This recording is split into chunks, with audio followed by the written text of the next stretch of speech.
혹시 어젯밤에 잠을 잘 주무셨나요? 요즘 같은 여름철 밤 12시가 넘어도 뒤척뒤척. 새벽 2시, 3시까지 잠이 안 와서 고생하고 계신 분들 정말 많으실 겁니다. 에어컨 틀어놨는데도 왜 잠이 안 오지? 나이가 들어서 그런가? 하고 포기하고 계시진 않으신가요? 그런데 여러분, 정말 충격적인 사실을 하나 말씀드릴게요.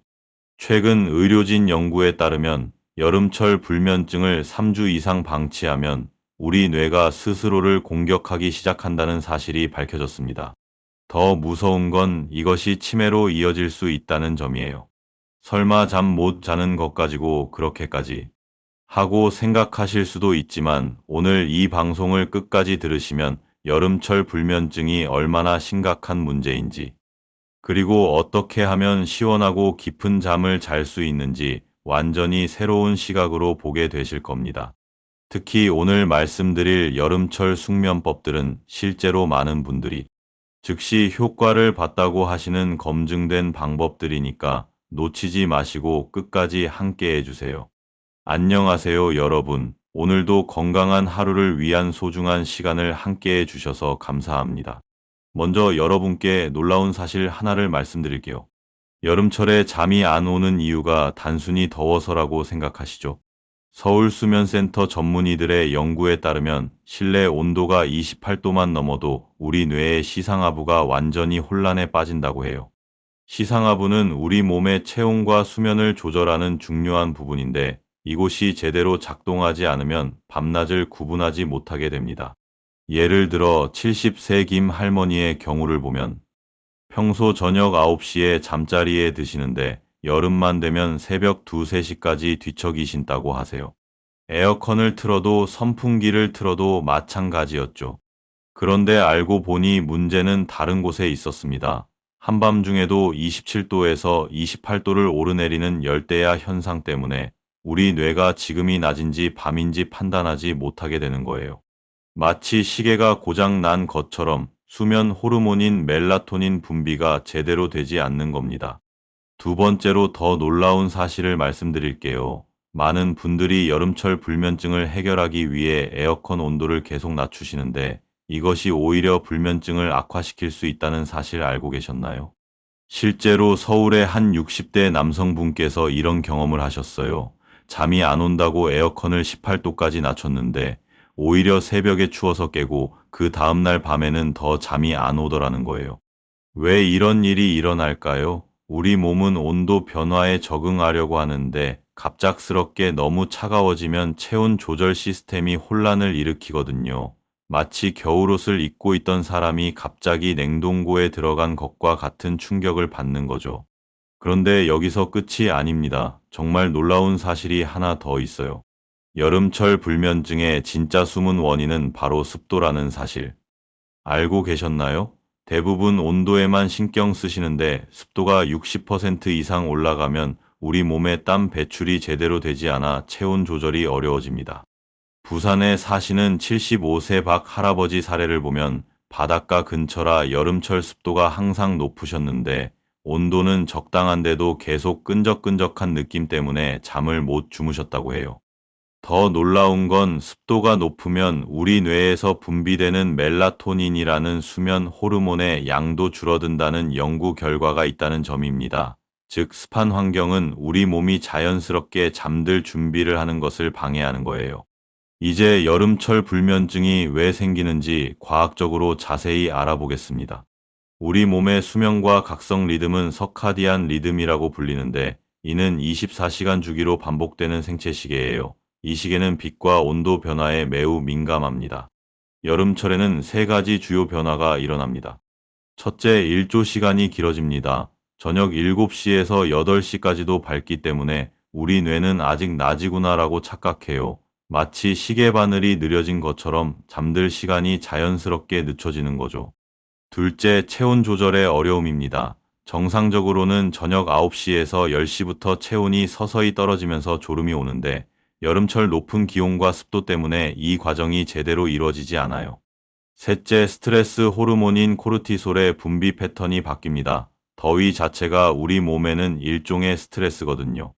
예를 들어 사우나에 오래 있으면 피곤해지는 것처럼 지속적인 더위는 우리 몸을 지치게 만들면서도 동시에 각성 상태로 만들어버려요. 실제로 대구에 사시는 68세 이 할머니께서는 낮에는 더워서 피곤한데 밤에는 잠이 안 와서 더 피곤하다고 하십니다. 이게 바로 여름철 불면증의 악순환 고리인 거예요. 많은 분들이 여름철 불면증을 해결하기 위해 다양한 방법을 시도하시는데 왜 효과를 보지 못하는 경우가 많을까요?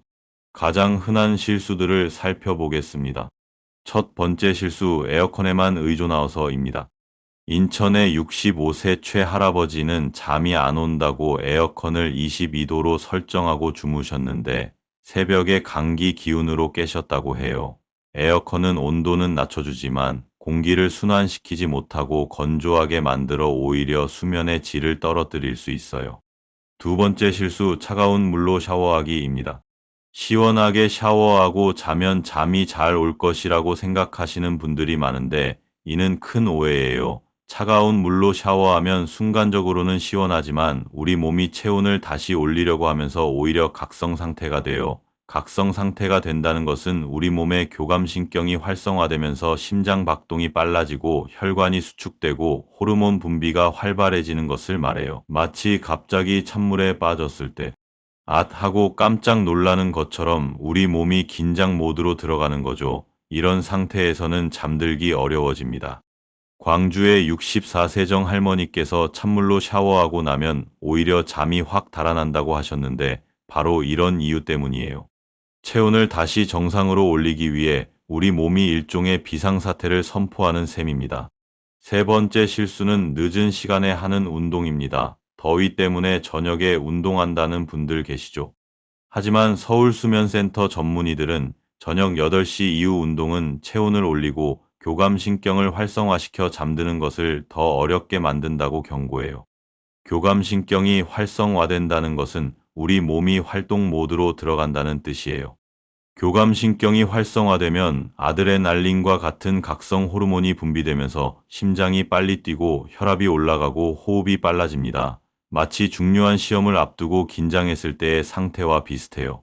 반대로 잠들기 위해서는 부교감 신경이 활성화되어야 해요. 부교감 신경은 휴식 모드로 심장 박동이 느려지고 혈압이 낮아지며 몸 전체가 이완되는 상태입니다.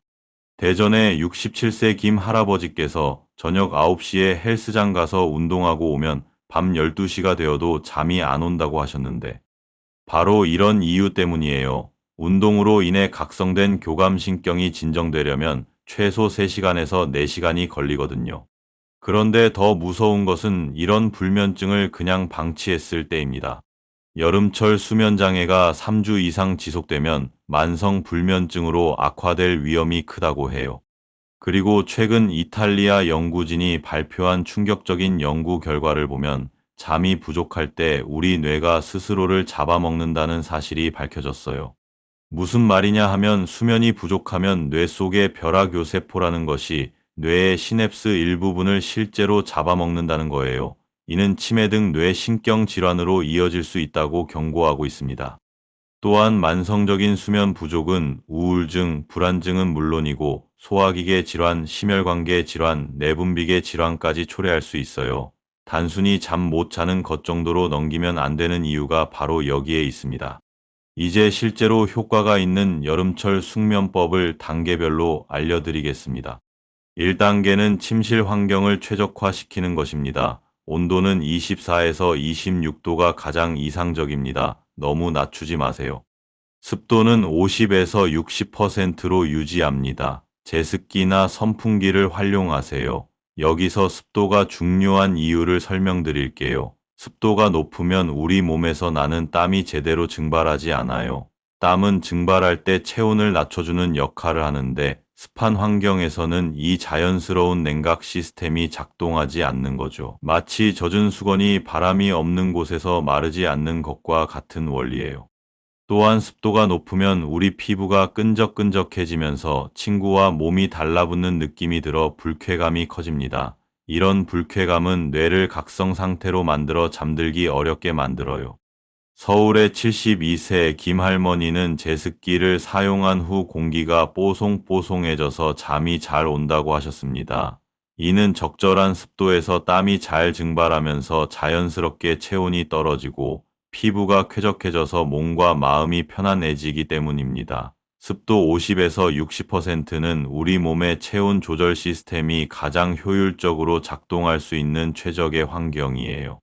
두 번째 단계는 올바른 취침 전 루틴입니다.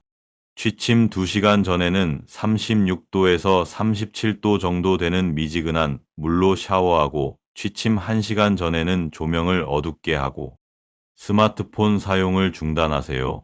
그리고 취침 30분 전에는 가벼운 스트레칭이나 명상을 하시는 겁니다. 왜 이런 순서와 온도가 중요할까요? 먼저 미지근한 물 샤워의 원리를 설명드릴게요. 36도에서 37도는 우리 체온과 비슷한 온도예요. 이 온도로 샤워하면 혈관이 확장되면서 혈액순환이 좋아지고 샤워 후 자연스럽게 체온이 떨어집니다. 이때 체온이 떨어지는 것이 우리 뇌에게 이제 잠들 시간이다라는 신호를 보내는 거예요. 조명을 어둡게 하는 이유는 멜라토닌 분비 때문입니다. 우리 뇌의 송과선은 어둠을 감지하면 멜라토닌이라는 수면 호르몬을 분비해요. 반대로 밝은 빛, 특히 스마트폰의 블루라이트는 아직 낮이구나라고 뇌를 속여서 멜라토닌 분비를 억제합니다. 가벼운 스트레칭이나 명상은 부교감신경을 활성화시켜 몸과 마음을 이완시킵니다. 마치 긴장된 고무줄을 천천히 늘어뜨리는 것처럼 하루 종일 긴장했던 근육과 신경을 풀어주는 거예요. 부산의 69세 박 할아버지는 이 루틴을 따른 후 3일 만에 잠드는 시간이 30분 단축됐다고 하셨어요. 세 번째 단계는 친구와 잠옷을 잘 선택하시는 겁니다. 친구는 통기성이 좋은 린넨이나 대나무 섬유 소재가, 잠옷은 헐렁하고 흡습성이 좋은 면 소재가 좋습니다. 베개는 메모리 폼보다는 통기성이 좋은 라텍스나 메밀 껍질을 추천드립니다. 친구와 잠옷 선택이 왜 중요한지 설명드릴게요. 여름철에는 우리 몸에서 평소보다 3배에서 4배 많은 땀이 납니다. 이때 통기성이 나쁜 소재를 사용하면 땀이 증발하지 못하고 몸과 친구 사이에 갇혀서 습도가 높아져요. 이는 마치 비닐봉지 안에서 자는 것과 같은 상황을 만들어냅니다. 린넨이나 대나무 섬유는 섬유 사이에 미세한 구멍들이 많아서 공기가 잘 통하고 땀을 빠르게 흡수해서 증발시켜줍니다. 면 소재도 천연 섬유라 흡습성이 좋고 피부에 자극이 적어요. 베개의 경우 메모리 폼은 체온에 반응해서 더 부드러워지는 특성이 있는데 여름철에는 오히려 열을 가두는 역할을 할 수 있어요. 반면 라텍스나 메밀 껍질은 공기가 잘 통해서 머리와 목 부분의 체온을 낮춰줍니다. 네 번째 단계는 자연스러운 체온 조절법입니다. 취침 1시간 전에 발목과 손목에 찬물 타월 10분간 대고 있거나 냉동실에 넣었던 양말을 5분간 신어줍니다. 목 뒤쪽에 시원한 찜질을 하는 것도 좋습니다. 이 방법들이 효과적인 이유는 우리 몸의 혈관 분포 때문이에요. 발목, 손목, 목 뒤쪽에는 굵은 혈관들이 피부 가까이에 위치해 있어요. 이 부위를 차갑게 해주면 차가워진 혈액이 온몸으로 순환하면서 전체 체온을 효율적으로 낮춰줍니다. 특히 발목은 태충열이라는 혈자리가 있는데 이곳을 차갑게 하면 열을 내리는 효과가 크다고 한의학에서도 말하고 있어요. 손목도 마찬가지로 맥박이 뛰는 부위라 혈액순환이 활발한 곳이고요.